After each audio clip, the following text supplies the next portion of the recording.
I want to give all praises and honor and glory to Yahweh, Bahashem, Yahweh Shai, Bahashem, Rekah Kodash. Double honors to the apostles, double honors to the elders of Great Millstone. Salutations to you, Wakim, that are teaching the truth in sincerity across the four corners of the earth. I'm your brother Kabash from the GMS Atlanta camp, and I'm here with a hopeful edifying lesson through the spirit of Yahweh Shai to feed the hopefully let. Um, so with this video today, I'm gonna get into a testimony of mine, um, which is really a true story that happened to me many years ago, around New Year's of 2009. Really, I would say the second day of New Year's, and that's the day that I knew that the Most High was real. You know, it was before I came into truth or whatnot. I also have, you know, a time when before that happened of me knowing that the Most High was real, literally. Um, I came across the elders video. I came across the elders video, and I came across, um, I think Nate had a video, Nathaniel. But I know I came across the elders video when he was on the highways and byways, and when they sat in the studio with the "It's the End of the World" curtains behind them. Um, but I didn't watch it how I when I first came into this truth. You know, I was in the world still, but I didn't know that I was in the world. I just came across, a video of the elders that's going to lead up to the me knowing that the Most High is real, the Lord is real, the angels are real. Um, so fast forward to the point of the story. So the time I came across the elders video was in 2008. It was the summer, late summer of 2008, around August, and I just wanted to check out what's online and whatnot. The area I was staying at was near Theological Seminar School, and I used to go out there from time to time and get on the internet. And I just so happened to, because I used to be into Alex Jones and certain Illuminati information started spilling out, but it wasn't a lot like we have now. But it was some information about that. I used to just dabble into that. And then I think upon me searching for things to just get interested into, I came across the elders videos. And I had to tell everybody what I seen right after I seen the first couple of videos of the apostles and elders and brothers on the highways and byways holding missile signs, the signs that we hold now in camp, um, with the missiles on there, America being destroyed. You see the fire on there. Like, I saw those signs, and man, the apostles and elders' face was like terrible. They while they was preaching the word, and it just pricked you like man. And he said, the Lord is not a white man; he's a so-called black man. America's going down for what they did to the Lord's people, and I was like, oh shit, it's like that. Like it was direct. It was more than what you get out of the church, and that what amazes me. That amazed me too that day, the time when I seen it, right before the year that the Lord actually, um, did His works to revealed to me in this real reality. Um, so right after I seen that videos, I went back to the neighborhood where I was, and I told people that was outside. And guess what? It was spiritual because all of them was Jake of different tribes. Uh, One was from Puerto Rico. His name's Shane. One is from the Latino tribe. His name is Ben. The other one is from the Southern Kingdom. His name Dominique. And The other one's from the Northern Kingdom. Gad, his name is uh, Brandon. And so I just told him, it was outside. It was outside drinking and whatnot. And I just told him, man, it was just after me clicking off that video, I just took whatever piece of information from that video that I saw the elders from, and I just lodged it at him. Like I just, it's like, yo, this, and this, and then it just had the spirit just had it to where, even though I didn't know at the time, but I just wanted to be separated from them and just think upon what I just saw, and I kind of gave that a rest. Like I didn't give it a rest like I was trying to think whether I should be in the truth or not. I didn't know what the truth was or nothing like that. I just knew that the information that the elders gave at that time that I took, because you can't gather everything at once, but I extracted, and it was like that's what I held on dear to. But then, as life continued in '08, I just, was mainly, back into the world again. Um, as far as school and stuff like that, trying to do something with myself goes, and my daily activity as well. So fast forward '09, I move into my spot of South Harrison down here in Atlanta. It's on the east, and moved in, and I started getting into more reading. I started getting into more of myself, and I stayed by myself.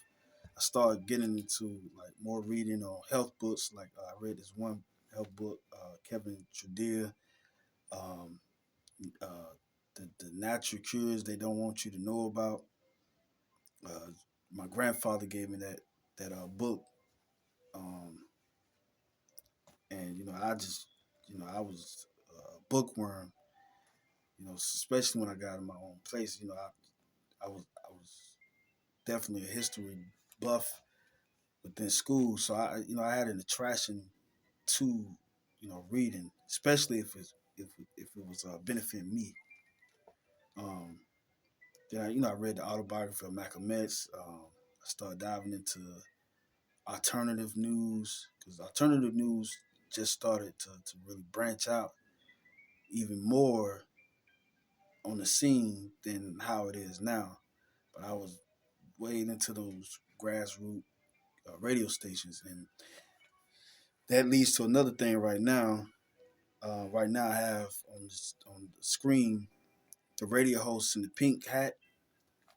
Her name is Adama. I actually got to visit her in her own home, and that's where the story, the main part of the story, is going to take place. And I want to get some scriptures too before I dive into that. Um, to prove that the acts of the Lord was scribed within the scriptures, and it still is a testimony unto us after many years, after thousands of years that just passed. And those testimonies are never going to be uprooted. It's going to be known in the kingdom, and the Lord is still dealing in that same matter in this day, and that's what I want to really go into, uh, because the Lord really revealed Himself unto me, and not in the sense of me seeing Him physically, but it was definitely a spiritual um, event, and it was so direct. It wasn't like sloppy. It was so direct. It was it was in that situation, and everything happened that now that the Lord led me to this truth, obviously, that I see that it was the workings of the Lord, but in real time. It's a saying, the truth is stranger than fishing, and the truth is, But so fast forward '09, I got my own place. I'm doing my thing in my own apartment, and then I come across her radio station. Like I said, me listening to grassroots uh, um, radio stations. I had an appetite to go back to what I'd seen from the apostles and elders, but I couldn't remember what channel or name that it was. You know what I mean? And and I was really like a homebody, and I didn't have a laptop at the time, so I just dealt with what I had until something came across to where I could do that. But I just didn't dabble into the computer at that time. Um, but yeah, I would just come home, get off from work, chill, and I'll pop on something like Dharma. But she basically what she would get into is the herbs, and she was literally aiming at Jake crowd. Obviously she's an Evite, um, but she would how she speaks. She draws you in, especially if you don't have this truth. You don't know about anything.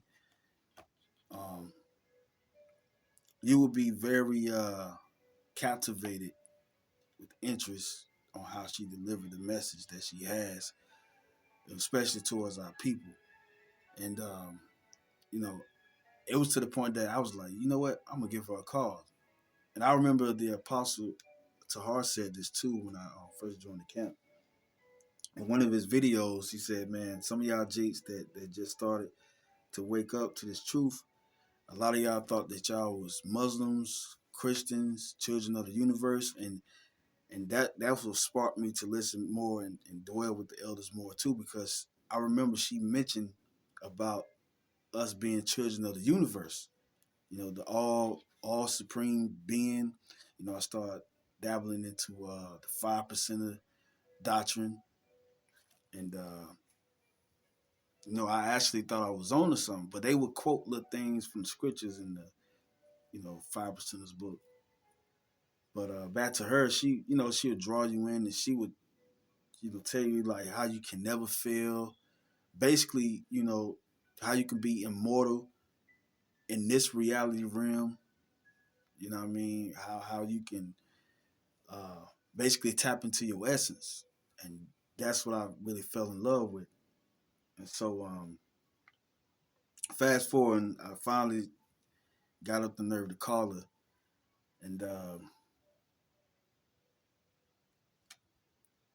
called her, and while she was on break, and we set up a meeting to meet at her house. Because I was going into how, um, I wanted to get into hers, tap into the hers more. I wanted to. This is '09, late '09, by the way. I think it was a little before Christmas. No, no, no. I think it was a little after Christmas, and then it was branching on to New Year's, because I remember the week after I had visited her. So we make up a date, bam, bam, bam, and then fast forward, it goes to that date. If I'm not mistaken, like I said, the second day of New Year's, and I kind of made other plans to do something else that day, but it didn't go like that, And I'm gonna go into the book of Hebrews, chapter 13, because I remember that day. Now that I realized I came across an angel, but he didn't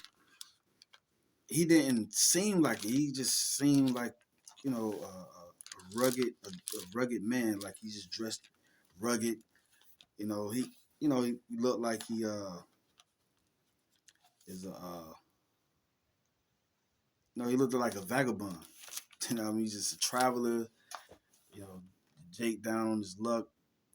But the closer I got to him, because I remember he was walking like this with his hand on his chest like this, like it was some type of coat of arms jester or something. And he was just walking up on the street. It was regular, but it was like he didn't miss a beat with his step. Like he was firm. The closer and closer I got, and I remember a couple before me, um, that was coming up on him, and they was holding hands, and he walked straight through him, and I'm looking like, damn, don't nobody see this? Why didn't he move out the way? And so I got closer, and I'm like, because I'm, you know, a non-confrontational Jake.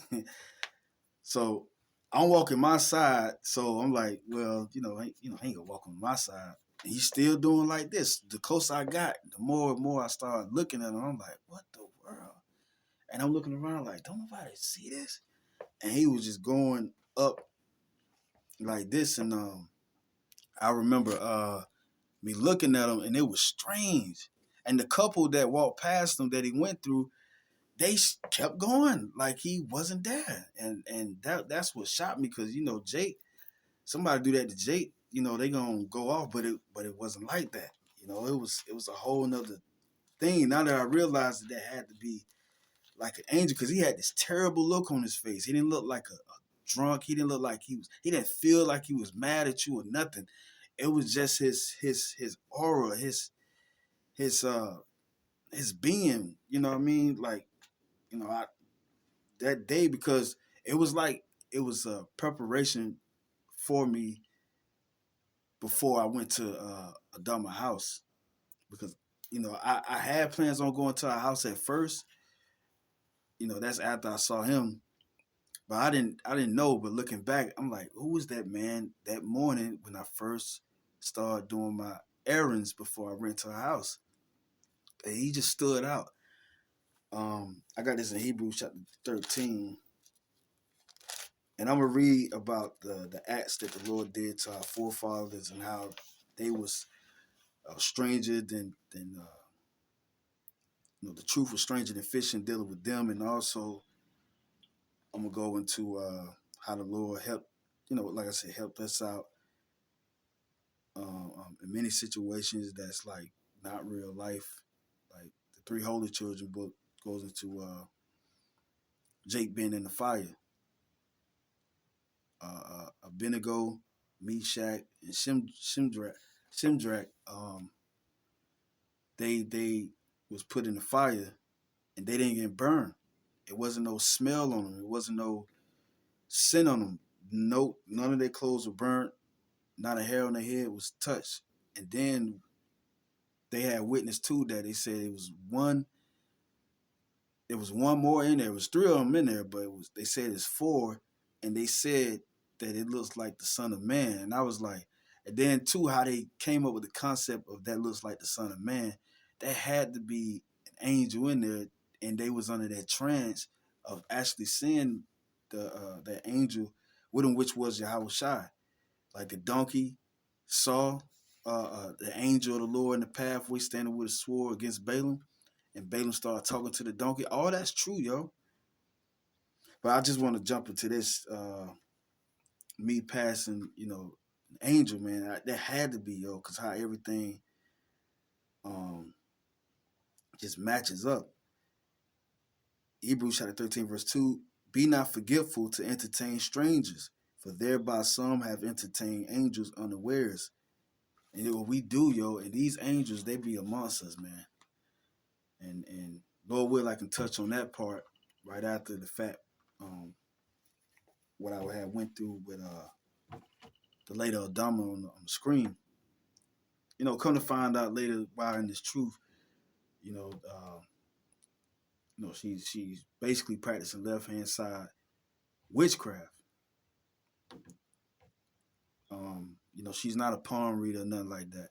Like I said, I went to her house and was talking about herbs. She had a list of herbs on the list and what they do, the benefits of it. She was like Google at that time with those herbs. And there was many different herbs. If you try to research them, you couldn't research them.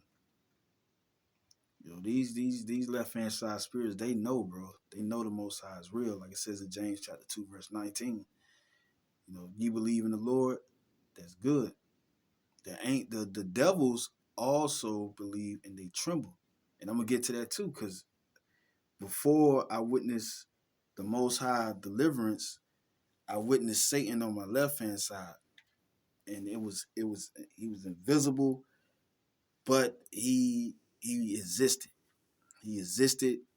You know, it was like a sinister laugh I heard from my left hand side. You know, that's upon me going to the house. But yeah, I just read that in Hebrews chapter 13 about entertaining strangers. Now, later on that day, I finally went to a house, and then I couldn't find a house. I got the wrong address, right? Couldn't find out. I went past our house a couple of times. So I hopped back on the train, and I said, forget it. We'll do it some other time. And then she said, all right, if you don't, then, you know, just, if you don't change your mind, no, she like, if you do change your mind, then hit me back up. So I went back to the house, and I pondered upon those things, and upon me getting back to the house, something heavy came over me. And you know, and in the wintertime, daytime is short, and nighttime started to hit quick. So I think it was around like 5, 6, and I remember Club Echelon 3000 was open, and the parking lot was packed full of people. And something was over me. Was like, dang. As I was walking back to the house after catching the bus, I was like, man, something. It feels like it's the day of judgment, like it's Judgment Day. And it was so heavy on me that I called my father. I woke him up out of his sleep. I think he was resting at that time, but I had called him, and I asked my father. I said, "Hey, pops, I think it feels like Judgment Day." And my father he gave me this shocked answer. I mean, he was shocked the way that he responded to it. It's like, what? It's like, and I sincerely asked him, like, do you know if it's Judgment Day? Because, you know what I mean? Who else would know better than your parents, right? Jake in the world, how they, how they think. And so he was like, he don't know, he don't know. And he said, everything all right? And I was like, it was just heavy on me, like it seems like it's the day of judgment. And he was like, nah, son, I don't know. I don't know. And then I was like, all right, I'll holler back at you. And then right after that, um, I called her. I called Adama back. And I remember me being on the phone with her in my kitchen. The lights never did this in the kitchen. The lights never did this. As soon as I started saying, okay, you know what? I'm gonna go ahead and go. She said, "Oh, okay, you gonna go?" I was like, "Yeah. I'm gonna go ahead and I gotta catch the bus, so I ain't gonna make no time, but I'm gonna be there, at least before 9, 8 o'clock." And so she would start talking, and all of a sudden it was like this figure in front of my refrigerator, and that's mainly what the light was over, and all of a sudden the light started flickering, start flickering off and on, off and on, off and on. Then it kind of stayed off, and it was like the figure that I seen was like right there. It was tall, like a man figure, and it was like he had like a crown, but it was some type of luminary type of vision, but it's like you can't fathom how to describe it. So I hung up the phone with her, then all of a sudden the lights just came back on, and then so I waited for the next bus, caught the bus to College Park, and that's where I had to get off at, and now I'm already to her house, man. I'm talking about it's like a movie, yo. The house setting was calm. I came up to the door, and she opened the door. The house was clean, man. It was clean. I'm talking about it was it was clean, man. It was sharp. So I walks in. She offered me a seat at the table in the dining room, and I sat down, and she had waters out for us, and she asked me how I was doing, and I remember uh, she coming out with different sheets of the herbs and stuff that we talked about, and a phone call came, and then she was on the phone for a minute. She came back in, and then we started talking, and then all of a sudden, um, after that, I think it was before she came back in, because I was thirsty too. I had drunk some water, then I was chilling.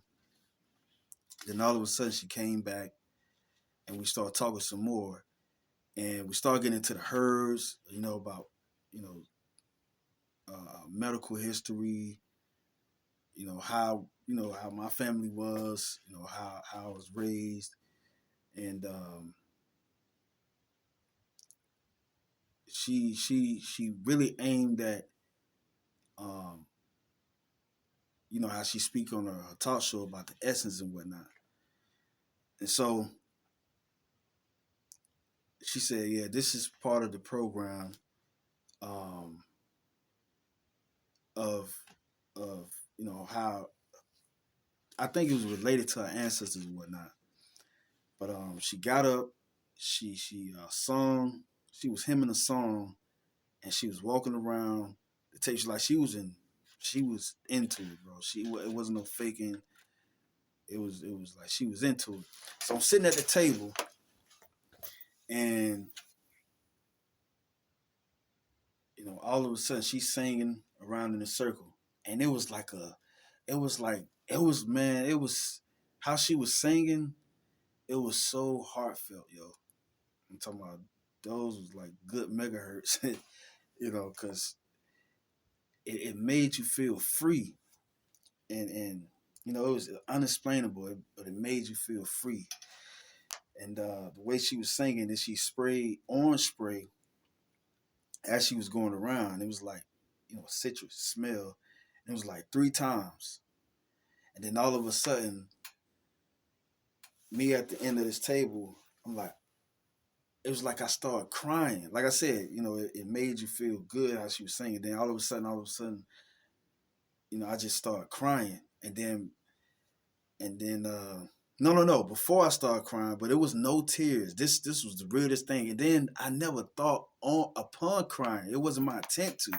You know what I mean? But before that happened, I remember because I only had on my bubble coat and the black T-shirt, and I remember taking off my coat. Everything was new. I literally just purchased these items. The coat, the shirt, the shoes, because it's like after New Year's, buy you little clothes or whatnot. So I remember having it off while we was talking. Then all of a sudden, when she was singing around, I think around the second time, it was like I said, Satan was on my left hand side,